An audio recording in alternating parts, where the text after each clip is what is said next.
Africa stands at the threshold of a renaissance, yet its very essence is being eroded by rampant crime, violence, and horrific abuse of women and children. The question is, can people be taught to care for and respect each other as well as Mother Earth? A recent pilot project carried out by the Humane Education Trust gives a resounding yes.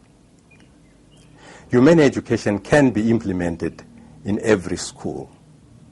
We hope that the documentary you are about to see will inspire you and many other educators throughout South Africa and beyond to include humane education as part of the essential learning process.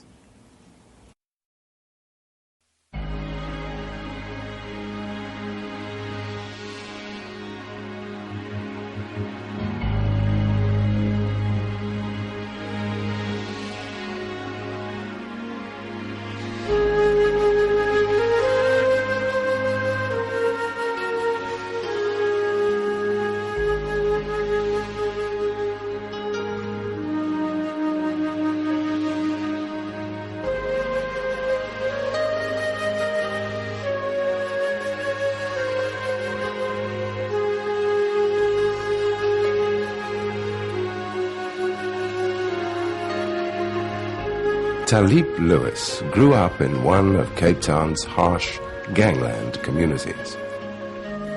Caught in a vicious circle of poverty and violence, he was barely 30 when he was incarcerated at Pollsmoor Prison after a conviction for murder.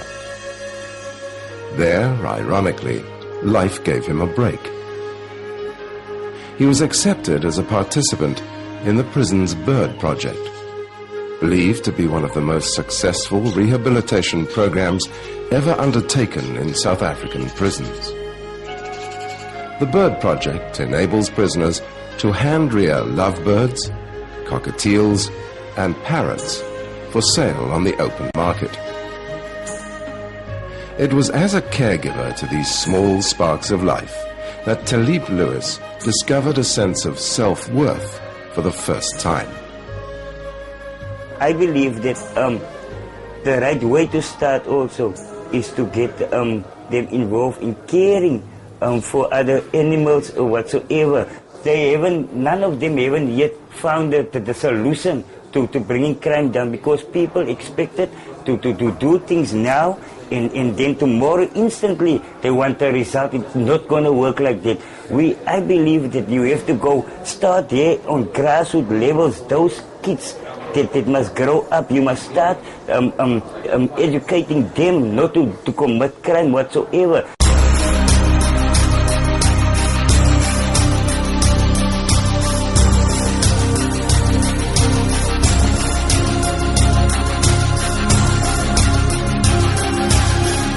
It was in an area such as Elsie's River that Talib grew up. Elsie's River has one of the highest crime rates in the country, where gang rape, drive-by shootings, execution-style killings, child molestation, and domestic violence form the backdrop of normal daily living.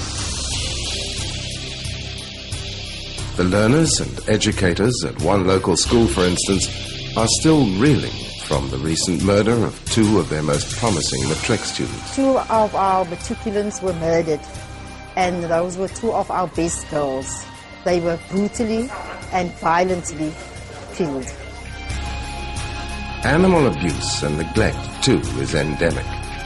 This dog had its foot cut off as part of a gang initiation ritual.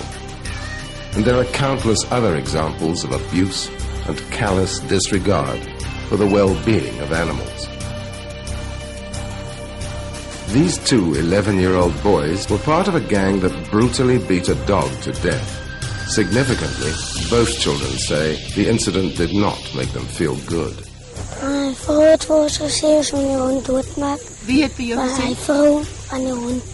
Die vrou van die hond, die eienaar van die hond. Toe sê sy ons moet die hond doodmaak omdat die hond vol boosheid gewees het. Hoe het jy die hond doodgemaak? Hy het hom gegooi met die bakstene en is hom geslaan met die sandbokke en met die goeders. Het die hond gehuil en geskree? Hy het net gehuil. Hy het gehuil. En toe dit huil, die hondjie huil, hoe het jy gevoel? Sleg gevoel. Met wat het jy die hond doodgemaak? Ek het hom in die klippe gegooi. Hoeveel klippe? Ek het 3 groot baksine gehad, gooi ek om 10 sy kop. Skree die hond. Wat het jy gevoel? Ek het 'n lekker gevoel in my hartie. In die toekoms, wat gaan jy doen? Sê maar ek sien, iemand maak hondjies hier, en sê ek nee, en die arme diertjies hier, maak ek tel ek kom op. En dan gaan die mee kom in die huis en dan gaat was ek kom, gee kom kos.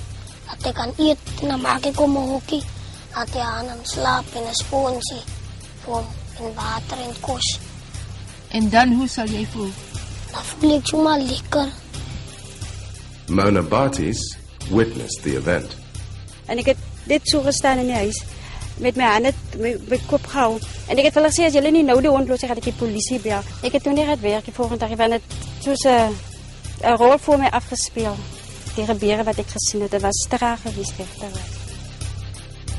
Several organizations wage an unceasing battle to contain the seemingly endless problem of starving, disease-ridden animals on the streets.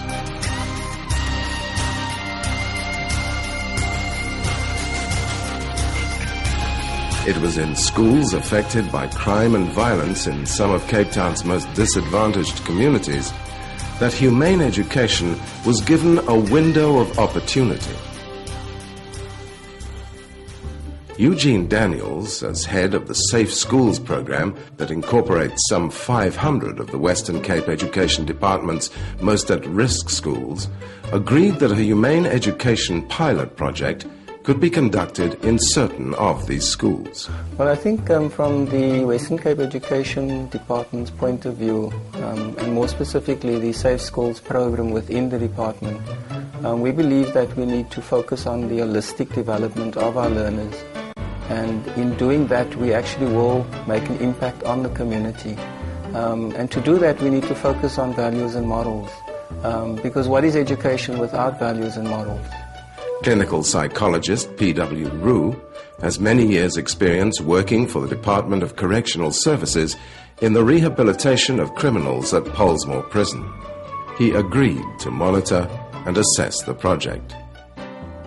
By early August 2000, the pilot project was underway. Equipped with some of the best humane education aids available worldwide, 3 humane education specialist teachers set out to rekindle the spirit of care and respect for life in the hearts and minds of South African learners aged between 7 and 15. As a qualified teacher with a special interest in teen and adult education, Yolanda Daniels concentrated on high school learners. With 38 years of teaching experience behind her, Elaine Scholz focused on primary school learners, arguably the most impressionable group.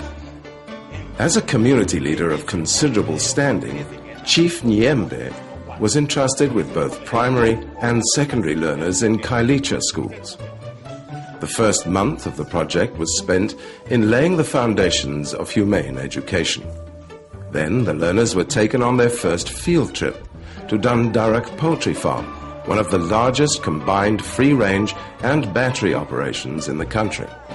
I think it's important that the consumer is aware of the conditions under which the products that they eat are produced on the farm.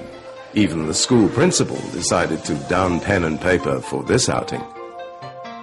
After enjoying their breakfast, the learners set off for one of the battery sheds.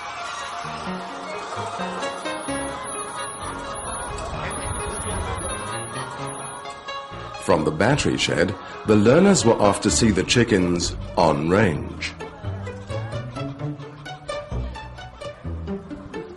Finally, with boxes of free-range eggs for dinner, courtesy of Dundarroch Poultry Farm, it was time to go home.